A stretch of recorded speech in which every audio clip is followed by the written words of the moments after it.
Alright, you primitive screwheads, listen up.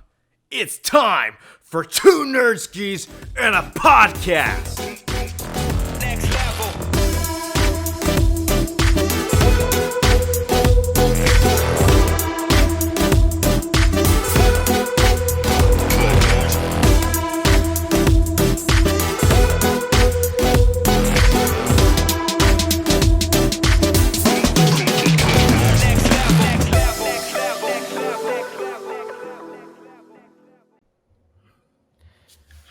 And I think we're on. All right, let's see. Well, welcome everybody to the very first inaugural episode of Two Nerd Skis and a Podcast, the one podcast where two guys who just love pop culture or anything in entertainment just sit down and discuss shit. So, oops. Oh, I should mention, listener discretion advised. My bad. So, anyways, Howdy fucking ho! Oh God. Anyways, I am one of your lists. I am one of your. Oh God. I am one of your nerd skis, Eric. And who is this with me right now? I am Jeff, and I swear to fucking God, if you throw that joke from 22 Jump Street at me, I will end you. Okay. All right. Yeah. I mean, yes, everybody. His name is Jeff, and we'll just leave it from there. I've heard the joke. I know it exists. In all honesty, how many times have you actually heard this joke? Oh God, I'm not even exaggerating it. Probably at least since it came out, probably 50 times. 50 times? At least. Honestly, I at thought least. it would be more than 50 times. I thought it'd be more than 100 times. Dude, no, like when you hear it from different people on different occasions over a period of time, it catches up. Oh, yeah? Oh, yeah. No. Oh, man, that sucks. Actually, the job I just started at before, all this wacky shit going on in the world so we should started probably going mention, on. Our inaugural episode, if this is your first time listening. So if this is the first time you hear this episode, if we have further episodes down the road and you want to know where this all started, right now we're currently in a pandemic, ladies and gentlemen. Woo!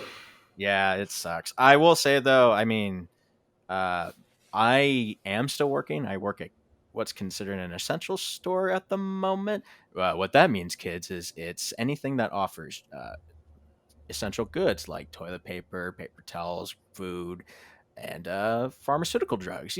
All that good stuff. I'm not going to say where, so I don't incriminate myself. In the meantime, Target. But my point is, right now I'm currently an essential worker, so I don't have a lot of time at the moment to really do a lot of downtime. But you do what you can. I mean, it is what it is, and so it's a hard time to say the least. So we like to stress at the time of this recording to please stay healthy, everybody. Wash your hands. Stay safe. Stay home. Mm-hmm. Stay home as best you can. Well, social distancing, all that. Social distancing of 6 feet, please. Thank you. And also, if you are in the healthcare industry and listening to this, just want to say thank you so freaking much. You very much from the bottom of our hearts. That was an awkward pause there. Okay. Yes, it was. I thought you were going to say shit. All right, let's go. No. Okay. Alrighty. So on our podcast, as you probably heard at the top, that we like to discuss anything that's in entertainment or in pop culture, like movies, TV show, video games. It doesn't really matter. We'll tackle it all. But before I actually go into that business, Jeff, how are you doing so far?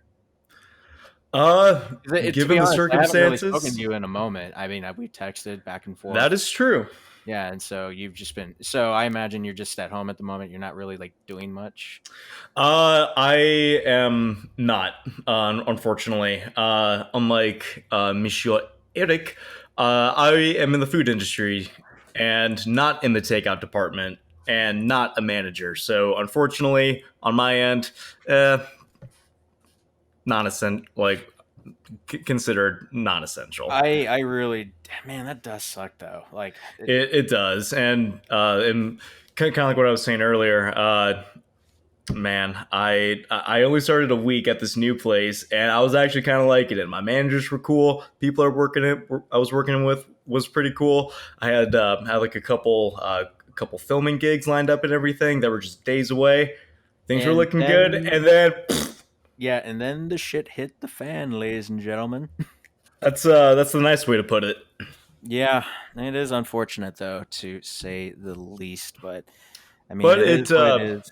like in a way, there has been some positive benefits to it. Been able to get more family time in there. Oh yeah. I was able to catch up on some movies and some shows that I've been meaning to start. Uh huh. Trying to learn new skills. I picked up longboarding for the first time since fucking high school, so that's actually been a lot of fun to Okay. do. I've no. Okay. Okay. So I should preface. So Jeff, I've known you for God almost a decade now. Kinda. I don't really know. Probably, yeah, at At least a least. decade. So I'm. But my point is I don't remember you longboarding as long as I've known you. When I was hanging out with the with all the stoner kids, that's and I never had my own board. I was always kind of leeching off someone because I never saw myself too much as a skater. But when You at least want to try something new, at least, right? it just kind of got to the point where I'm just like I was actually walking around a sporting goods store looking for any kind of at home workout equipment, Uh and huh. I just saw them on the rack. It was like one of the few things that wasn't completely cleared out, Right. and sometimes you just got to say fuck it. Yeah. And I'm kind of glad I did. It's it's very good escapism. Uh, like I'm able to just ride around town, listen to some Blink-182, and it's soothing. It's nice to get away from the insanity a little Do you have bit. to wear a mask at the moment right now? I should probably preference right now. So we live on so both of us live in California. I used to live where Jeff lives. I used to live in Northern California, Sacramento region, 916 represent. But No, one uh, six. since 2015, I've been down here in LA and doing my own thing. So I'm not really I've been down here for I was down here for school. I graduated from Cal State Northridge, and now I'm just currently doing jobs. I was working at a movie theater, and now I'm working at. I've been working at where I've been at for about um, almost coming up 7 months now at this point. So I've been doing pretty good so far. Right now, I mean, I'm grateful to have a job right now, but at the same time, like God, it's so stressful working where I'm at. Like I really need a breather. Luckily, I'm I getting like cannot fucking several good days imagine. off right now. So what? I'm sorry. I cannot fucking imagine how crazy it must be to work at any like a You're Target, anywhere Walmart, at like the moment, yeah. anywhere right now. Uh huh. Yeah, it's been crazy to say the least. You just everywhere you go, it's just pandemonium. Okay, not pandemonium, but it's just like it's quiet. I mean, you still get the people who go outside, who go out to do like essential shopping, if you will. But as you'll probably know, there are the COVIDiots that roam the streets. But that's neither here nor there. But See, end up kind of where I'm at. It's more more suburban, mhm. and Yeah, it no, I definitely no, I remember where you live. Remember, I'm from your area, bro.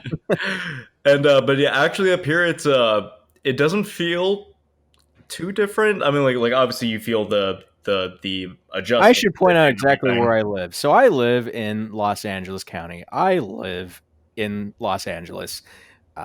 Living in a metropolitan area is definitely more different than more in suburban area that where Jeff's from, where Yeah. I'm originally from. Yeah, it is very much it's crazier kind of, but it is. We have we have significantly less shit on the sidewalk. I was gonna say yeah, man, yeah. All right. Do you want? Okay. All kidding aside, though, this to be fair, this will be an interesting time capsule for whomever listens to this episode. But All right. Speaking of shit towns, you ready to talk about today's episode? Yeah, only 9 minutes in. Yeah, let's actually Yeah, talk nine about the minutes in, thing. and we're finally. Imagine if it was 45 minutes, and it's like, all right, let's get started on our main episode. It's like, where'd everyone go? Yeah, where'd everyone go? Okay, we lost our viewers. All right, well, thanks for listening to this. No. All right, so we decided that our first episode would be talking about Footloose.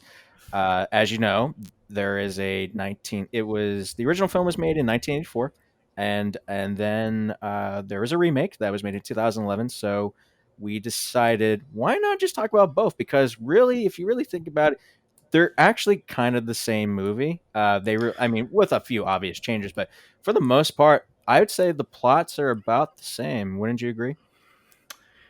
It's a beat for beat remake, It is a beat. essentially. Yeah, yeah, yeah. Very, It is. very minute tweaks, Mhm. but uh, unfortunately, it did not do enough to create its own identity. It felt so trapped in the shadows of the original movie, Okay.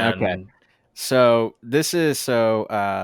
I should preface this right now. So Jeff, you just finally watched this movie. You literally just finished yes, watching this movie about what 10, 15 minutes or maybe 30 minutes ago. pretty much. And so this is I your first time never. watching it. I remember seeing commercials for it when it was coming out, and Yeah, I me too. just my immediate thought was, "Why the 'Cause fuck is that? Like, was what? Why the fuck is that a remake?" And I then was a senior when that movie came out. Yeah.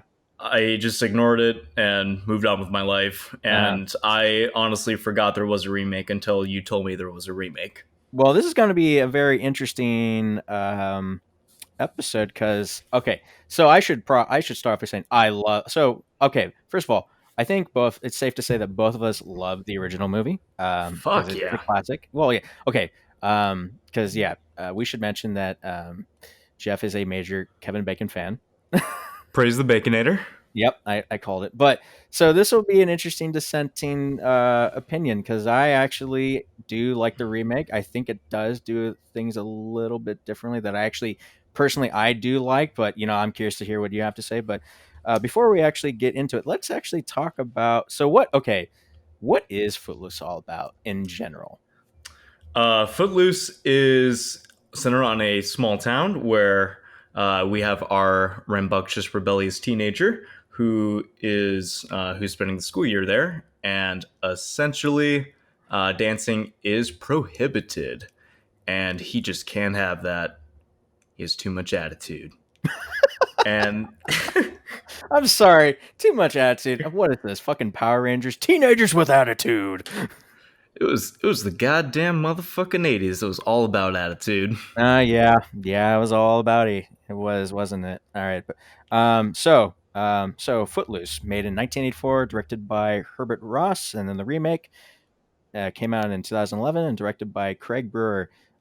Jeff, who do we have playing the characters in each remake? We have Monsieur Kevin Bacon portraying our lead character, and we also have. I probably should have I had actually this have, pulled I up. thought you'd do that because I have the cast list for both right here. So we have Kevin Bacon and Kenny Wormald, God damn it, Kenny Wormald playing Ren McCormick. And obviously both of them, I feel like do different interpretations of the character, but in essence, the character is still the same. We'll get into later like who does it better. And then for Ariel Moore, you have Laurie Singer and Julianne Ho or Hugh playing the character. And then as for the Reverend Shaw Moore, we have John Lithgow and Dennis Quaid. And then we have Chris Penn and Miles Teller playing Willard Hewitt. And then we have Sarah Jessica Parker and Zaya Cullen as Rusty, and we have playing the Reverend's wife. Um, who is playing the Reverend's wife here? Oh, Jesus Christ. Diane Weist and Andy McDowell. Um, that is our cast for the most part, the main primary characters we see. Um, Jeff, did you forget that Sarah Jessica Parker was in the original? Yes, yes, I did. I did too.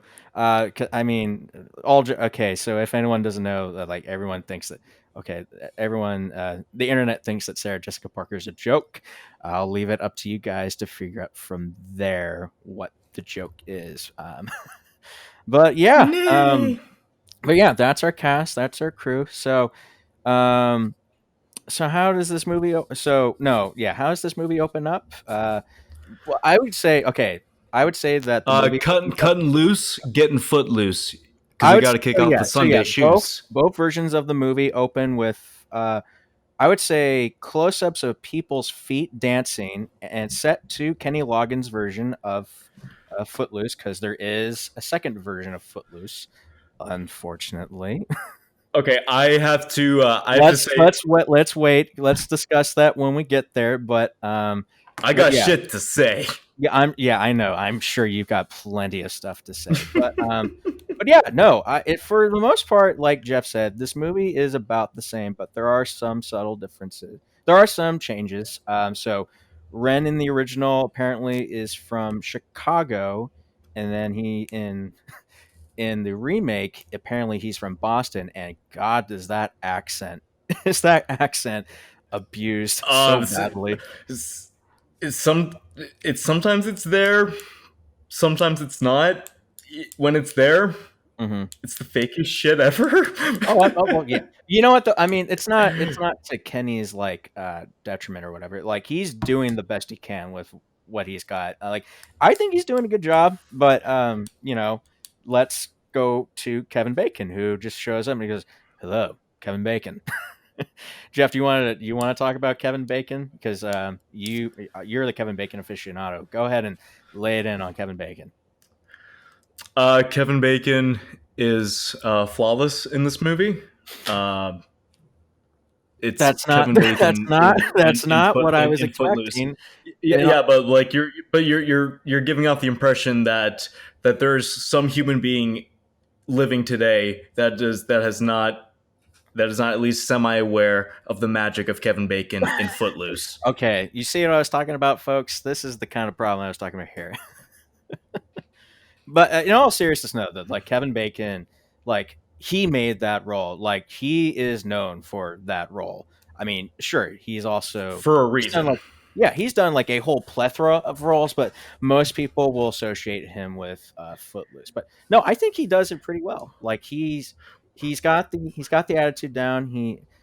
I would say Kenny's portrayal is far more rebellious, far more teen angsty, which was more of the type. Here he's got charisma, he's got charm. Not to say that Kenny's version doesn't have charm, but Kevin Bacon, he has I think overall like Kevin Bacon has always been a very charismatic person and actor, and therefore that really helps for when you watch Footloose and obviously a lot of people know who Kevin Bacon is, and Mhm. when you watch that one of his earlier films, you definitely see the origins of a future movie star. Oh yeah, no, Like, there's no denying that Kevin Bacon is untalented. No, oh god, no, he is how very, fucking very dare talented. you? How he's not won an Oscar though for anything, kind of. Well, let me ask you this: do you think he's deserved an Oscar for? Has he done anything that would have been considered Oscar worthy, or do you just think that he's good I enough mean, for what like he does and just leave it from there? Mystic River, maybe. Which movie was that? The Clint Eastwood one with had Sean Penn, Tim Robbins, and Bacon. You never saw I'm that? not sure if I've seen that one. That's a good. That That's good. that's a I'll have to that's put it's that a on my list. I have it's a like I have like a good whole fucking list movie, of dude. shit Check it I need out. to watch. So I'll probably add that to the list. Okay. Um, so let's just go down like the list of like characters or whatever so far. Well, actually, let's track back. Let's backtrack. So, going back to the differences. So Beaumont is where the film takes place. In the original, it's Utah. So it's more Midwestern. It's got a more Midwestern feel to it, although you can give it kind of a Southern feel to it. Definitely more of a Southern feel in the remake. They take it place in Georgia, and it's very more redneck or Southern. I don't mean that. I don't mean that in a detriment way. It's very obvious with the setting. Like they have more of a Southern accent, like the Beaumont residents do, especially Willard's version in the remake. Miles Teller gives it a very much a Southern accent of sorts. Um, See, it's what was I gonna say? So it's honestly it's hard for me to really judge the performances uh, in the remake because like I know like compare and contrast and everything, and there's a few notable characters that are that are like that, but I just feel because the remake stuck so closely to the original that if anything, it really restricted the all the actors in the remake to really make the roles their own. hmm. When I love Miles Teller as an actor, but when he's trying to portray Willard, all I see him trying to do is All you see replicate is him trying to be this like caricature or whatever. all I see him trying to do is replicate Chris Penn. When I like, and that goes for kind of a majority of the main I'd cast, say, unfortunately. if we're And on that point, I would say the biggest offense, I guess if you will, is Reverend Moore. There's definitely a difference between John that's Lithgow and Dennis Quaid. that's honestly the one difference I actually kind of appreciated. Because for one, like I fucking love Dennis Quaid. Dude is an underrated fucking actor. I do agree with that. Yeah, no. And I kind of like how they in the remake, because I know in the original Kevin Bacon was essentially I'm just gonna call him Kevin Bacon. Uh, so in that his father left and everything. Mhm, His mom's around but in the remake, his mom died from leukemia, mhm. and he's just going to live with his uncle. And I actually kind of like that. I like that change because it creates a good character parallel between him and and the Reverend, because in the very beginning of the movie you see the car accident that was only mentioned Yeah, that's in the that's first that's movie. one of the big differences in the film is so they only mention the car accident, and then in the film, yeah, in the remake, they actually show it, and then you get to see like the pain that the Reverend goes through Yeah, to like it. enact this rule. Which, by the way, okay, let me ask you real quickly, Jeff.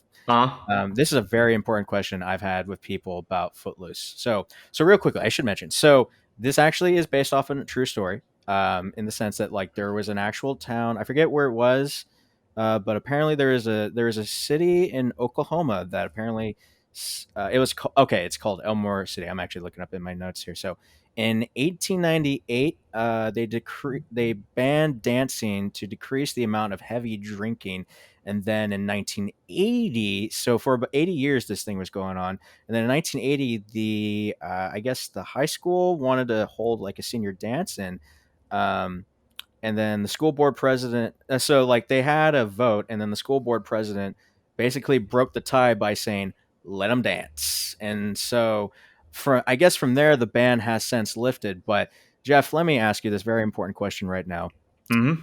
is the banning of dancing unconstitutional? Isn't it? That no, honestly, I think that's I only found out that this was kind of based on a true story just today, because I always thought like what made Footloose so fun and cheesy was this ridiculous law, and that always prevented me We should mention that, yeah, the from taking remake it is definitely made seriously. in the 80s. Yeah. And so and so actually knowing that context, it actually made me take the movies a little more seriously, at least. So at least like the central plot of the movie actually makes sense since it's technically inspired by true events.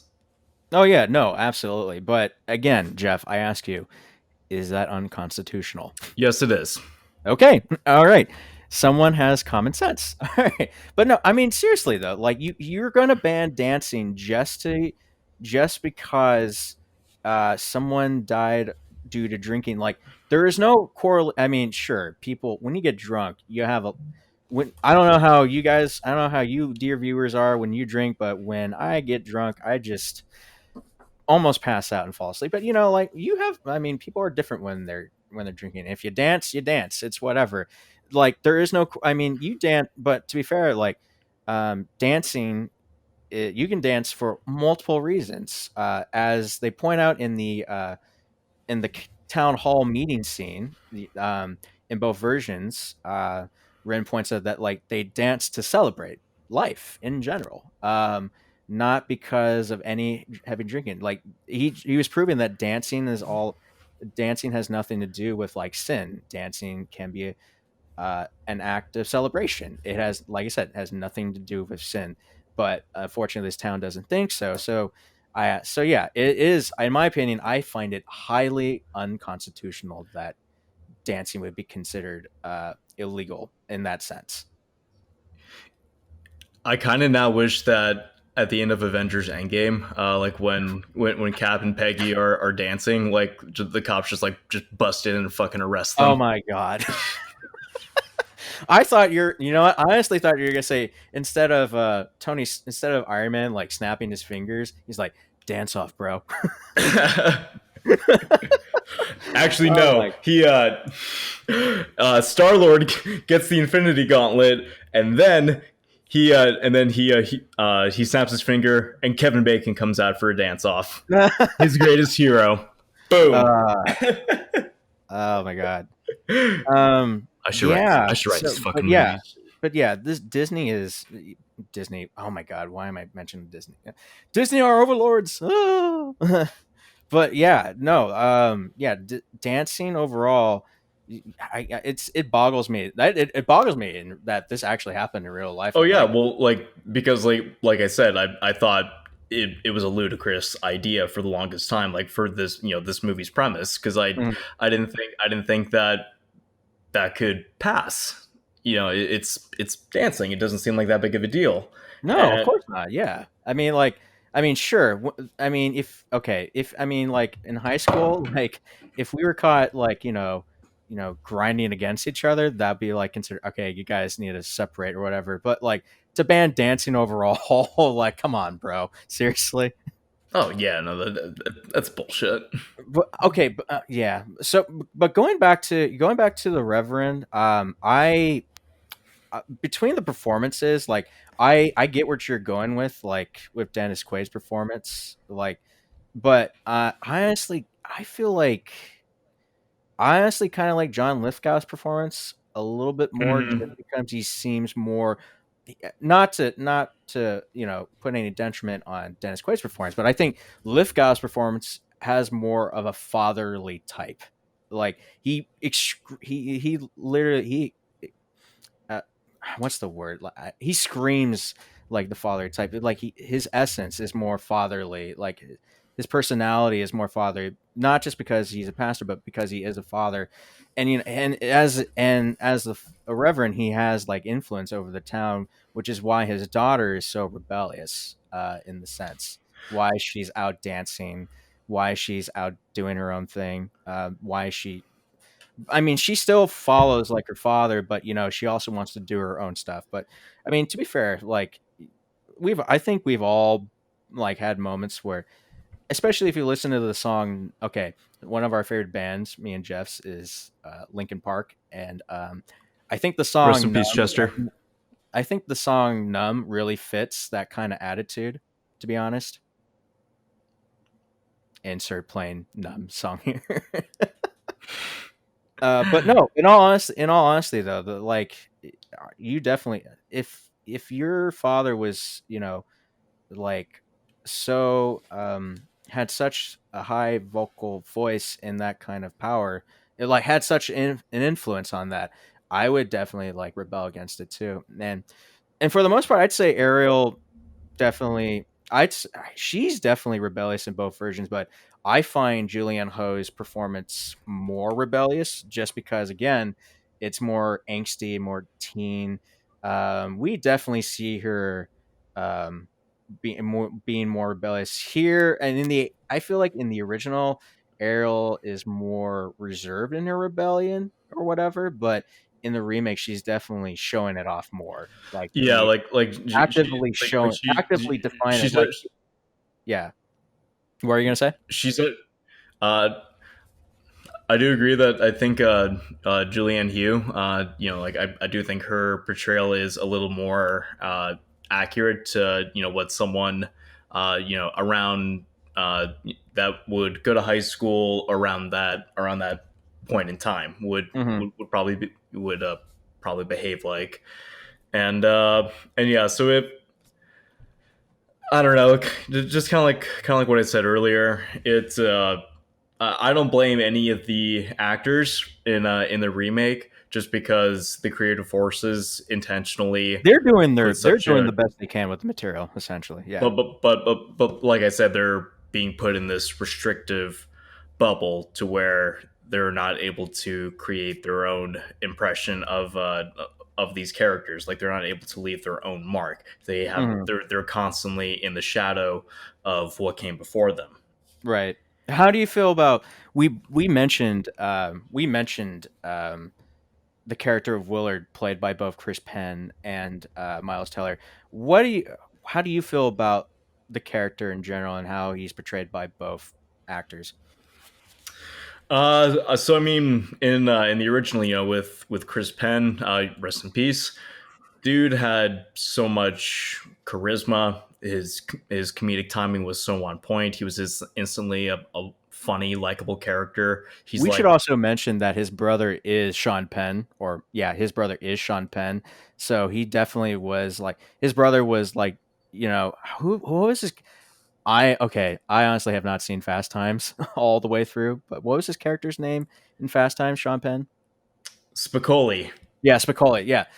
So like he's definitely playing a stereotype. I feel like because of his brother, but no. In all seriousness, yes. So Willard in the original is definitely more cheerful, definitely more of a fun guy to be around with. And then when he learns to dance, wow. Oh yeah, I love that absolutely. dancing. I love that dancing montage. I also Um, like it a lot in the original too.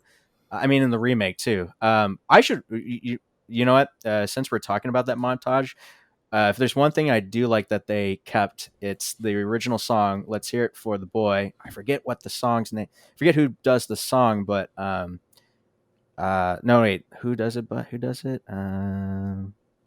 By Denise Williams. Yeah, it's Denise Williams. They kept her original version for both. I did like that.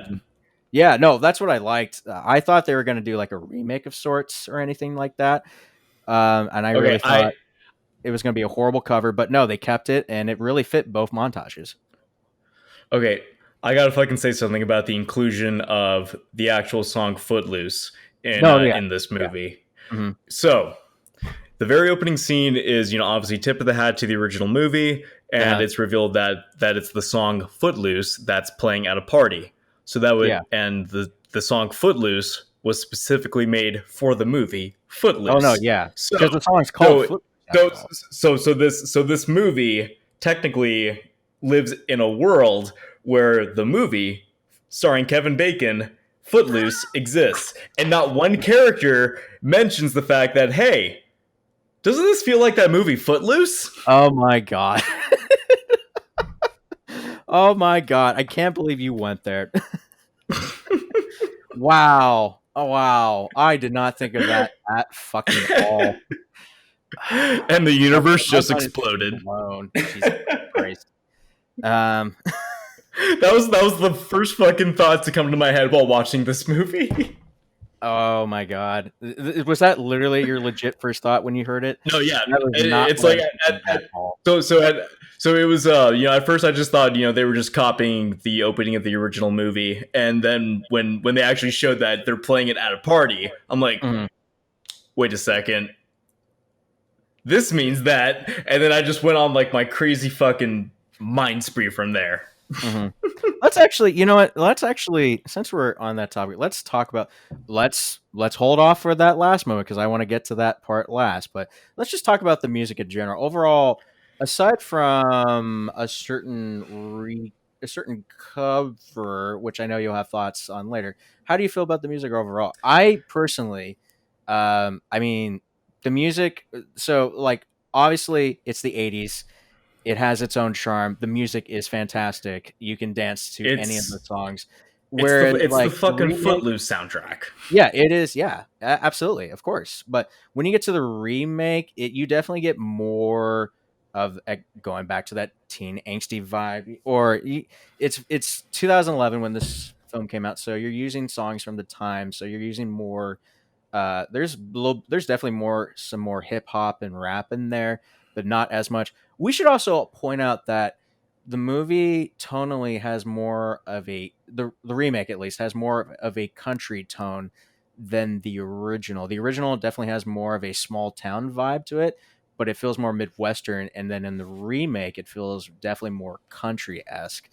I mean, it's whatever. I don't have anything against it, but I don't think I can say the same for Jeff. I'd be curious, Jeff. What do you have to say about that? Uh, it it's so See, it's copy. hard to discuss. Yeah. It's so copy paste. It's Mhm. like it's so surface level. Like immediately after I watched the remake, I quickly scanned through the original movie, and I was really able to notice how fucking similar that this movie was to the original. I was Uh, gonna say, how did you? So some of the dialogue is exactly the same. it's beat for beat, word for word. There are some changes when they change around. So when okay, so we should definitely discuss like what they changed. Like I said, I mentioned This will that be short. this movie. What was it? This will be short. There's like quite a few subtle changes. I'll note the more subtle. I'll note one of the biggest changes. So when they go to the drive-in theater, yeah.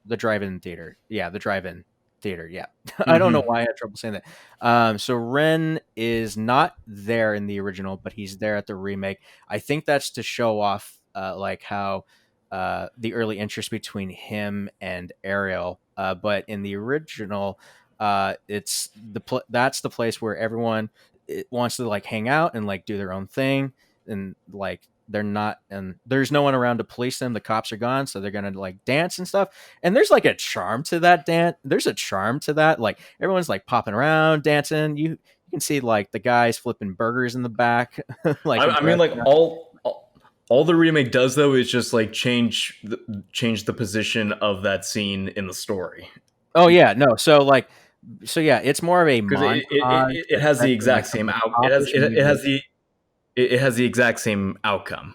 Yeah, no, the outcome is And still the same. So the scene still ends with uh the reverend like showing up to like give money to his daughter, and then he sees that his daughter's sinning in his eyes, and he just calmly stops the music, and he's like, your mother wanted me to give you some money, and that's where the scene ends, kind of. I should point out though, going back to the cover for, I mean, the remake. So they're dancing. It's not a montage. It's just a giant dance off of everyone showing off their talents, and then they're like, "Hey, city boy, let's see what you got." And so Ren does this thing. By the way, okay, going to dancing wise, how do you feel about the dancing in this movie compared to the original? Because I feel I'll let you go first because I have stuff to say, but I'm curious what you have to say first. uh, I mean, like I can't dance for shit, so Yeah, it's neither hard can for I. me To be fair. to like I don't feel I can be that critical on the art of dance, but uh I don't know, like it just like the way the dancing's filmed, the way it's choreographed, it feels like one of those uh the one of those fucking step up movies. Yeah, They made like definitely. they made like five of those, and they were coming out at the same time. Mhm. And so in the original, the way that they were shot, the way they were edited, like they just had such a sincere energy to them. and this one just felt like it was just trying to copy what was a little more popular at the time, which were dance movies. Oh no, absolutely. Well, I feel like that's probably one reason why they decided to remake is because, me and Jeff were both around the time when dance movies were a big thing in the early 2000s, especially maybe like mid to late 2000s, early 2010s. Yeah, and dance movies were like a big thing. I remember when the first Step Up came out. I remember when Stomp the Yard came out. There were like a whole bunch of these movies Yeah, coming it out was like were all in dance, and so for I guess Paramount decided, like, you know what, for let's remake a classic since we're going to capitalize on that stuff. So I figured that's why they did the remake, um, but then and and the I and mean, that's kind of my fundamental problem with the movie. It's that they is that you didn't think they're make capitalizing this on the fact that because of the trend that was well going on at the time? let me talk. I'm sorry. They didn't make this movie because they had a fresh idea on what else they could do with the concept. They didn't go through the effort of creating their own identity. They didn't go through the effort of uh, just finding like what they can really tweak. Hmm. And so it just blends in with the crowd of all those, that the never ending pile of unnecessary remakes. Because when you say Footloose, what do you think people are gonna think Most of? people are genuinely going to think the Kevin Bacon version. To be Yeah, fair. and so the most iconic scenes in the original are like the most are what you also take from the remake, Hmm. and that's the problem in the end. It's like it's not as gratuitous, I would say, as like the Psycho remake from Which 1998, was like shot for shot, like essentially. literal shot for shot. It's like it does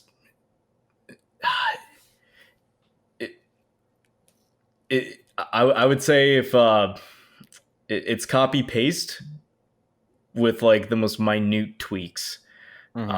but the tweaks they make are, they just don't do enough to Yeah. make this movie stand out. And uh, again, like I watched this movie probably about an hour ago, and I'm just kind of thinking about the original movie. I mean It's that's like fair though, to say the least. I mean, um, yeah, it's definitely different to say. It's definitely a reflection. It's more of a reflection. Well, to be fair, each movie is a reflection of the times, like especially if the you music have wise. never, the only uh target demographic I can really see enjoying the new movie, like, just like on the same level as the original, is if you have absolutely no connection to the original movie. Like if you're targeting this, toward to teenagers of closer to this generation, then yeah, I can definitely see someone enjoying this movie. No, Absolutely, I would agree with that. Yeah, because because it it definitely is, yeah. because it is still competently shot. The acting, as much as I think there are imitations of the original performances, everyone's still doing their job, and they're not sleepwalking through it. It does try to create the positive tone that was kind of set up in the original movie, but Mhm. but like I but like I said, it's like the original was sincere in its cheesiness. It embraced its cheesiness, and this one is almost afraid to go down that cheesy path, and is attempting to do a more grounded approach. But when you're trying to take a more grounded approach, you're kind of sucking the fun out of it. Yeah, no, and I can see and what you mean. and fun is what is synonymous with Footloose. Like Hmm. when you hear that original Footloose song, you want to get up and you want to fucking dance. Any and you play any, and that honestly goes for quite a bit of the songs in that original soundtrack. When you listen to any of the songs from here, it's just generic pop and rap music from that time. Like Mhm. there's nothing special about it. Like it's not one of those songs that like when you listen to any of those original songs, you know, like, oh, this is like totally from the 80s. Like I wonder if it's from Footloose. Mhm. And with this one, it could have been from any time period, like between like 2007 and like 2015 or something. It could have been Uh-huh. from at any point from Mhm. that. and and yeah, it's just so made by committee. Like they like I call it checklist filmmaking. and it's like, okay, we got the opening scene with the feet. We got we got Willard. We got the angsty teens. We got the douchebag boyfriend. We got the Reverend, and like they're just going down the list, trying to check as many boxes as they can. Can I talk about the the ex-boyfriend for a second in the movie? So that's God, what the hell is his name? Um In the original, yeah, and no, Chuck. His name is Chuck. So like we should mention that Chuck Chuck is a dick in both versions. he's Let's a get that out of the douche. way. But like I would say he's far more of a dick in the remake cuz like so so in the breakup scene between him and Arrow, like they fight and like he slaps around and like punches her even, but like in the remake he fucks her up. Like that's how hardcore the remake goes. They decided like, nah, a couple slaps and one punch isn't gonna do it. Fuck her up real good. Okay, Well, see, we should I, mention I we are not advocating violence, but holy well, of shit, course not. they go aggressive in this. Well, again, like, but I don't think it's as effective though. It's like, yeah, it has a more aggressive tone to it, Mm, but at the same time, like, I don't think it's that effective because like I said, the original movie, it embraced its cheesiness, and it's kind of lighthearted for mhm, like major portions of the movie. So when that scene happens, it kind of takes you off guard, and it kind of like like I feel like that drives the point home a little better of how much of mhm, a dick this guy is, because of how much of polar opposite he is to all the other characters. mhm. And Going back on that angsty tone, so one of the biggest scenes that's definitely a part that definitely shows off the difference mainly is the warehouse dance off. The dance solo that Ren has in the warehouse. So like he drives in angrily in that class. By the way, I love how they kept the buggy in the remake. The yeah, difference is that he's given it by his uncle, and then he fixes it up and he drives it around. But no, he fixes it up and he takes the buggy. He's just been found with drugs and propaganda or whatever, and like he's gonna get in trouble. He's already in trouble and stuff. So he's at the warehouse. He's not drinking. He just like gets all angry and starts throwing shit instead of like just drinking and like getting out and dancing his ass off. He's far more angsty and vocal in the remake. And so in the remake and in the original, we are treated to the one of the best songs I've ever heard from the '80s. Never by Moving Pictures. You could never let it hide your heart, and then like to see Kevin Bacon. By the way, we should mention that Kevin Bacon was a gymnast, I think, some prior to the being in this movie. So like he definitely had more athleticism in him when he was doing, and he was yeah, also like 24 at the time, so he could definitely pull off far more of those dance moves and like somersaults or whatever. But like he's got more like absolutely. person. He's definitely like dancing his butt off, and you can really move to like never like in that song in the remake, he's dancing to like generic like angsty rock like soundtrack, and Again, it just doesn't feel the same. I will agree on like that. again, like it's the fucking checklist. Like that scene, it's only there because it was in the original. And so during that, like they're using the original scene so closely as a blueprint on how to construct this Hmm. the remade sequence. And they're holding like like they're so hyper focused on recreating that so much because it's iconic for a reason, and it's for the lighting, the camera work, Kevin Bacon's dancing. Like Hmm. it's such an iconic scene There's definitely, for a not to very say that specific there isn't. reason. And so when all you're doing is just desperately trying to recapture everything that made your predecessor so memorable, Mhm. you're just going to be forgotten because you're the whole time you're just going to be thinking, I've seen this before. Oh Like yeah.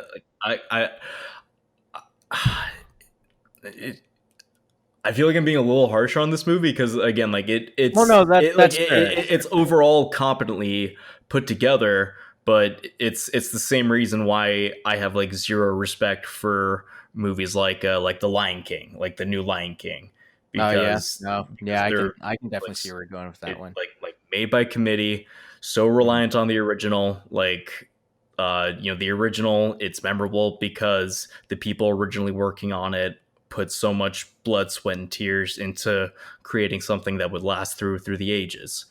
And I'm not saying that Footloose is on the same level as The Lion King. It's definitely not, but both are remembered pieces of entertainment history for their own specific reasons.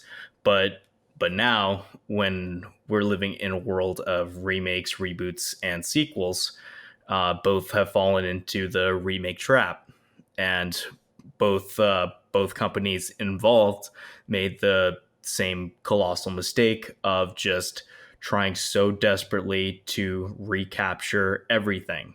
Like all I picture is the crew just playing the original movie off to the side somewhere, and just the director just like telling his DP, make it look like that, that's all I see.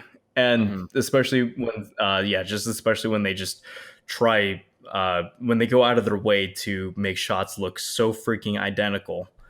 And it, it movies like that, they just don't do a damn thing for me. Like no matter how no matter how good the talent behind it may be, Mhm. at its core, it's a recycled product. I can, no, I definitely see where you're going with that. I mean, that definitely, yeah. No, no, it's kind of hard for me to gather my thoughts there. You went so philosophical. But no, no, I definitely do agree. When you're doing a remake, you should really try to differentiate it from the remake and do your own style, your own thing. I don't know a remake off the top of my head that successfully differentiates itself from the original The and works Thing. and stands on its own. Oh yeah, that's right. John The John Thing. John John John Carpenter Carpenter John did a Carpenter's The Thing. remake, and Yeah, he was a and remake it's based off of the Thing from Another World. That's right. You're right. That is true. To be fair, I haven't seen the original, like the Thing from Another World, but from all intents and purposes, like the like I mean Thing is definitely it's like one of like the they're best like horror science fiction movies of all time. well yeah because I mean in because both movies follow it's like they have a similar setup.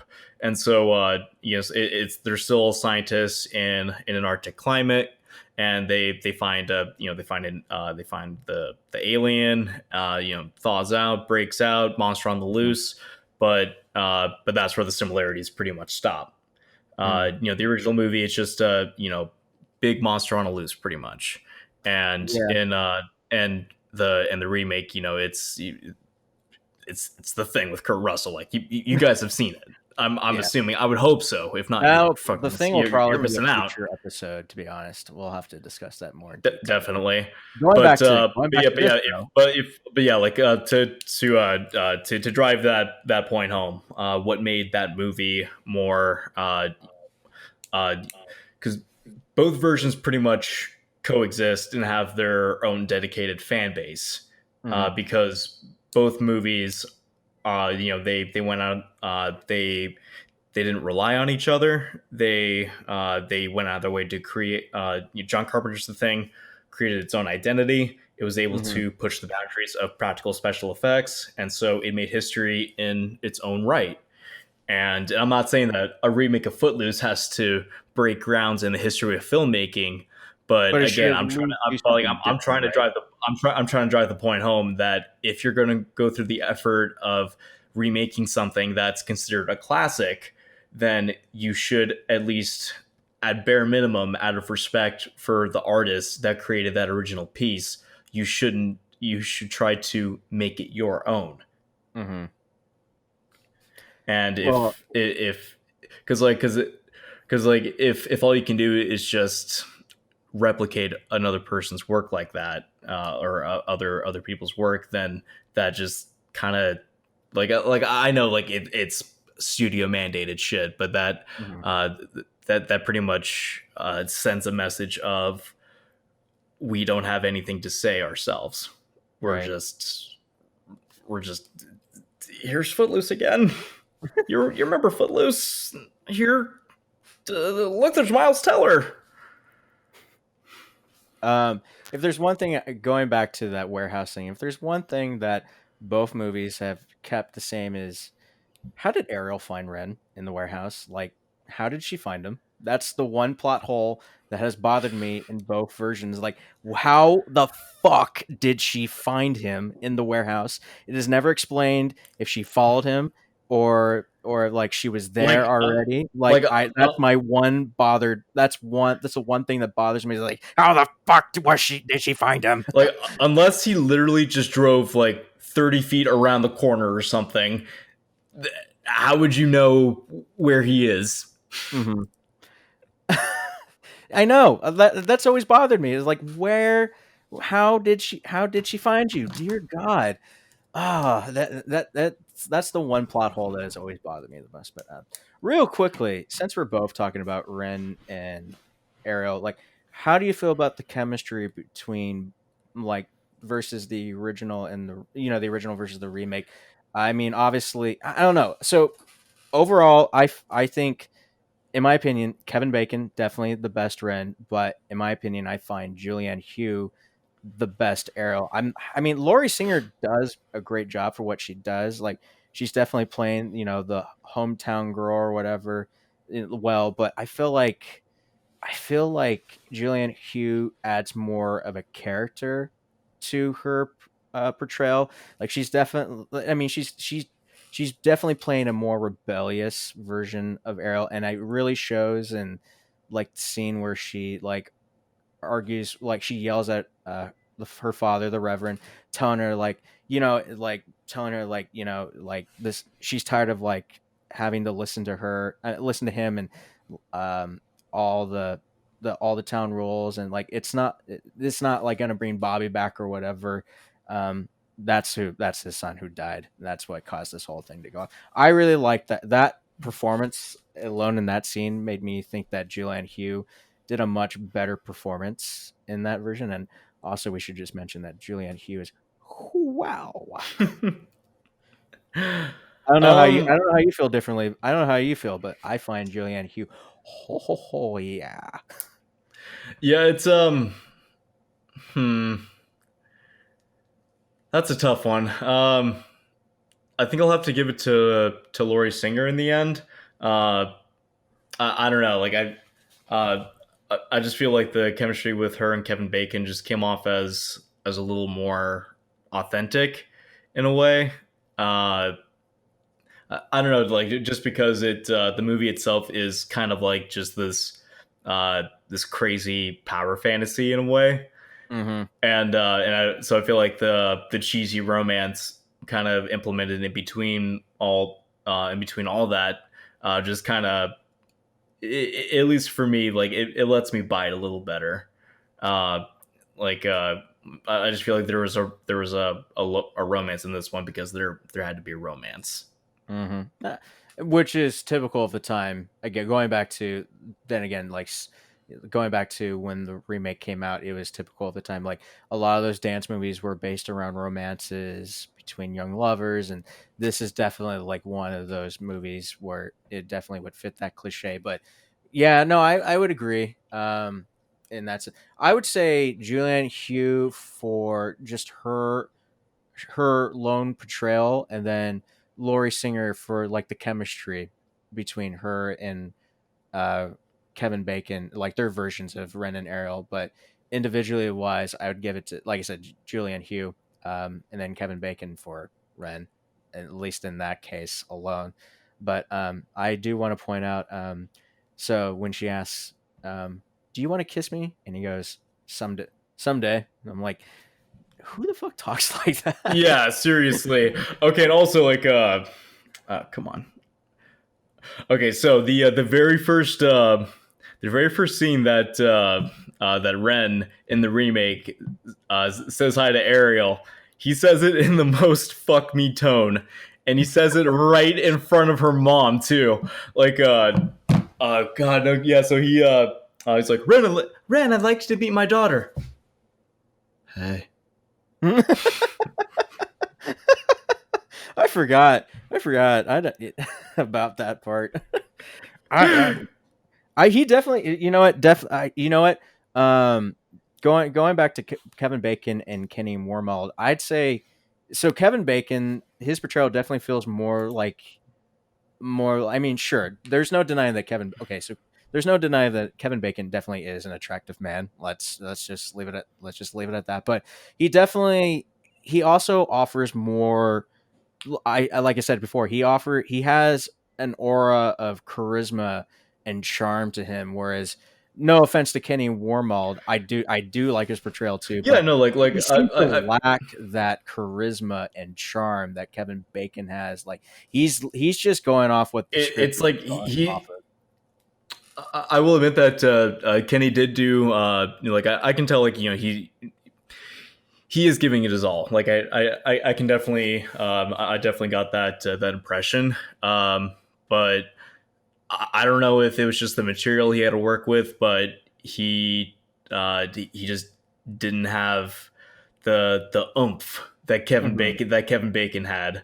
Uh, Hmm. because Kevin Bacon was able, his character was part of what made that original movie such a success, and it and again, it's like Kenny didn't do anything definitively wrong. There's just he just doesn't leave an impression, unfortunately, and Yeah, no, I definitely agree with that part.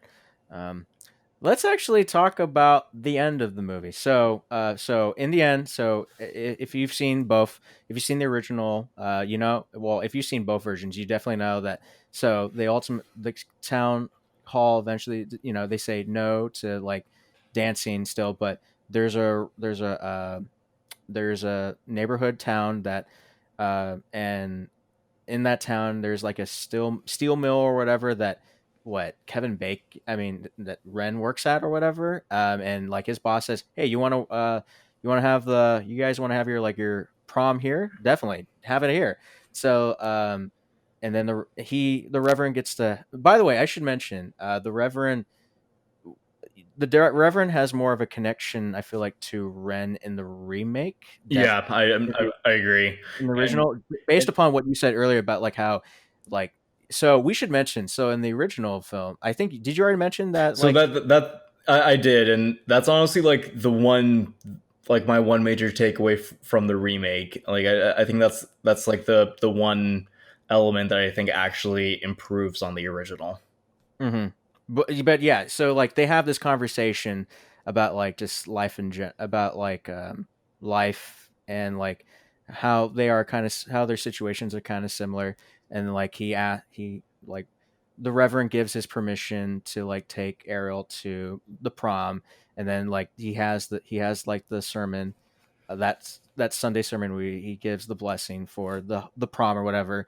So like they have their prom, and then it's all cool and whatever. They have the setup and stuff, and then um, they have their then so in the original, we should mention that the Reverend and his wife, they go. She has a name. God damn it, she hasn't. V. Yeah, her name is V. So the Reverend and V, they go. they're kind of like outside of the steel mill, and they're just listening to the music in the original. And in the remake, we leave them at when Ariel leaves with the Ren to go to the prom, and that's the last we see of them. But I think it has more impact and meaning when they go to, like, when they're outside of the steel mill and they just listen to the music and they're dancing, and it just Yeah, shows, I and agree. it just shows that, like, yeah, that um yeah, in celebration, it goes to show that, yeah, dancing has nothing to do with sin. It's how you associate it with whatever. Going back to that overall theme, or whatnot. God, I feel like I butchered that shit. But no, I feel like it's more impactful that they're there, witness, like, listening to the music and dancing, because it shows that, like, yeah, even they, in the best of times, like or the best of times, will dance. We should mention, before we get there, hold on, we're getting there, that like in both versions, so Willard and Rusty, they arrive, and then Chuck shows up with his band of merry men, or whatever, of goons, and they start fucking shit up. So in the original, like, it's just Willard and Ren fighting against Chuck and his guys, and it's just a bunch of kicks and punches and throws. Ren does a bunch of drop kicks, which I think is fucking awesome. That's how powerful Kevin Bacon is. He'll just drop kick you. Damn right. But and then in the remake, the girls get involved, and then, like, going back to that teen angstiness, just pushing it just for the sake of pushiness. They decided, like, yeah, I'm gonna throw your head against a against a side mirror and see what the hell that gets in. And then even like Ren's boss, like gets in a punch here and there or whatever. It's like, wow, Yeah, they Ren's pushed boss, the envelope in whoever that moment. whoever that actor is, good job, man. I like you. You're All cool. right, here's the moment we've been getting for. So it's the final dance scene. It's it's the prom. Everyone's dancing. We should mention, so, like, in the original, so it's still set to Footloose. We'll get there. Hold on. But, like, we should mention everyone's dance style. So, like, there's a unique dancing style to at least a good group of the characters. I like to call the robot man. There's the robot man, and then there's one break dancer, and then there's this one kid who just awkwardly, like, dances or whatever. And then in the remake, everyone just kind of break dances or whatnot, and then Ren does, like, his acrobatic, like, ballet slash hip hop kind of dancing moves or whatever. And then, of course, it ends with, like, Ren leading everybody off to, like, dancing, like in a line dance almost, or whatever. Like, he's leading a dance session or whatever. So, all right, Jeff, it's time. So in the original, we have, once again, Kenny Loggins performing that ever great song of Footloose. So for the remake, they decided they're going to do a rendition or cover, and they get Blake Shelton to do it. You already established the Kenny Loggins version of this song exists in this world. You already don't want to create your own identity, so why not just fucking put the original version in there anyway? Just do it. Yeah, yeah. I honestly thought you were going to go into more of a tirade, to be honest. No, I do not think that Blake Shelton's version works. It has more of a No. country. Footloose is more of a pop dance song, especially for more of that 80s synth or whatever I mean, or whatnot. It has more. It makes you want to I've dance. Here, Blake Shelton's version. I've heard Kenny Loggins' version play at country bars. Like it works everywhere. Like it's one of those songs where, like, it's pretty fucking universal. I would say. So why then did they decide that Blake? I guess just because they're going for more of a country aesthetic, they decided, let's make the Footloose more of a country version song. Hey, Blake, you want to come in and jump in? Sorry to all people with accents everywhere, but I'm gonna yeah, leave. no, I'm not. I'm gonna leave the silence just so it imposes on you. But no, like, Blake Shelton's version, there's not. It's just generic. The song or whatever. Like, his version, it adds nothing new. It's just, like I said, it's just a country rendition. It I mean, it's a song to say the least. I don't think it's It's bad, it but I don't it think it's it's a good. good song. I mean, like it's not on the same disastrous level as like Fallout Boy's rendition of the Ghostbusters theme, but Um, that thing is literal cancer to the ears. Um, and again, like it's I feel like Blake Shelton's rendition is an amalgamation of the movie in general. It's like it's not the worst thing I've ever heard, but there's nothing special about it. Like no, I agree with that. it's like by the time you hear by the time you finish listening uh to the Blake Sheldon song, you're like, I'll just play Kenny Loggins.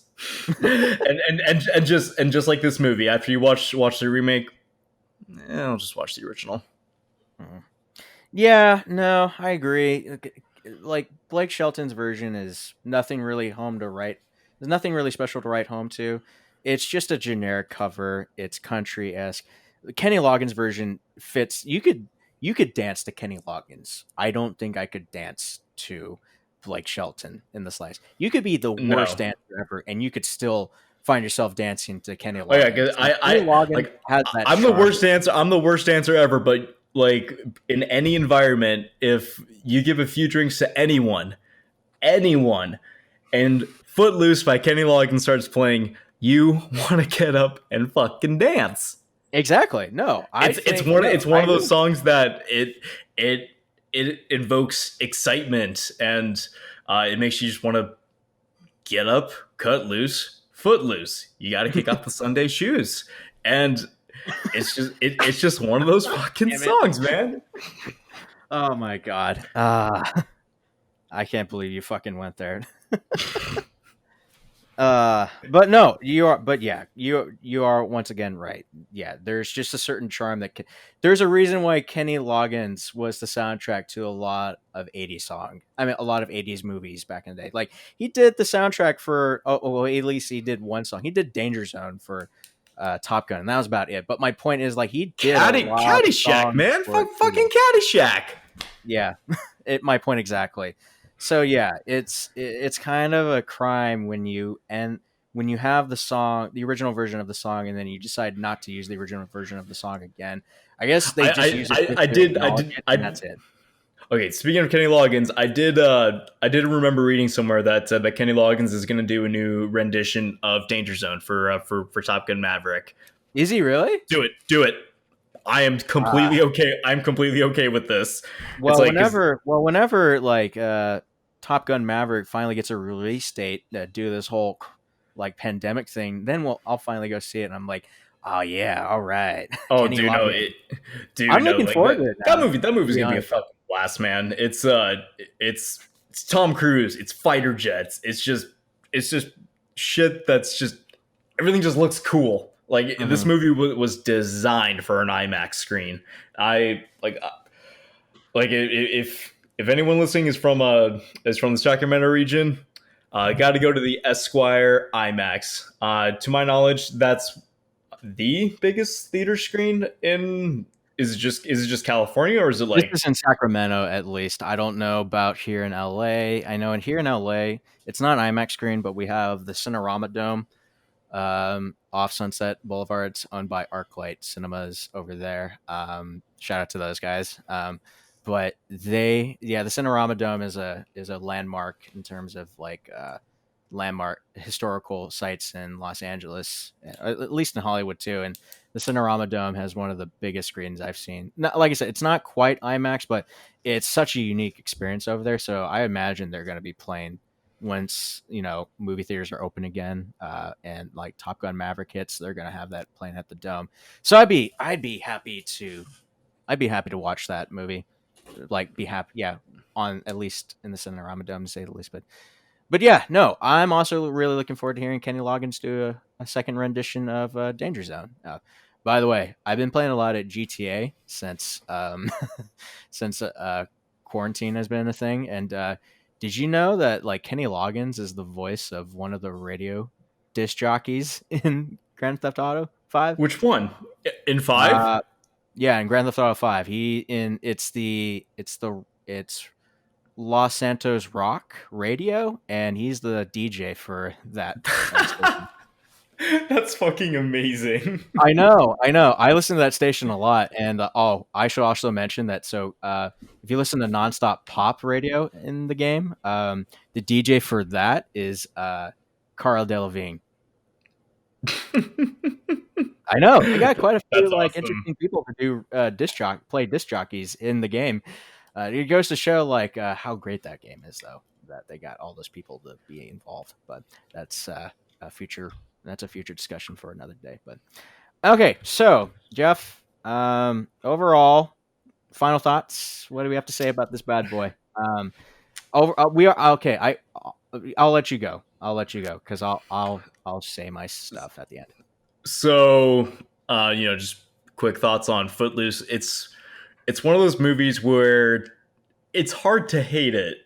Like you cannot enjoy it, but the movie itself, it embraces its cheesiness, Oh yeah, and absolutely. it's so sincere, and it's undeniably enjoyable, even if you can't take it seriously. Like the final scene of Kevin Bacon coming out just shouting "Let's dance!" and the Whoa, whoa, hey, hey, hey! I and thought this foot was a party. Let's and foot dance. and Footloose starts playing. Like it's hard for you not to smile, Mhm, and so at least, even if you don't like the movie, you're gonna remember it. mhm. Like it's so implemented in pop culture that you're not gonna forget Footloose. Even if you've only seen bits and pieces of it, chances are you know something from the movie. Oh And yeah. the only target audience I can recommend the remake to, unfortunately, is unless you're uh, unless you have like no attachment to the original movie. Like because again, like I wasn't technically. I mean, yeah, I was kind of bored, just because I was waiting for something new to happen, Mhm. and so yeah, if you've never seen the original, or if you're one of those unfortunate crowds that will just hear a movie that's a minimum of 15 years or older, just say ew, old movies gross, um, then it, like it does its job in repackaging Footloose for the modern age, but in terms of calling it necessary other than a cash grab, Mm. it's it's there to bait people who are either semi-familiar or like these dance movies that are kind of popular, and you look at the posters and it looks like one of those movies. Mhm. And so again, like it's so surface level. It's again like it's not a bad movie, because again, like the cinematography is decent.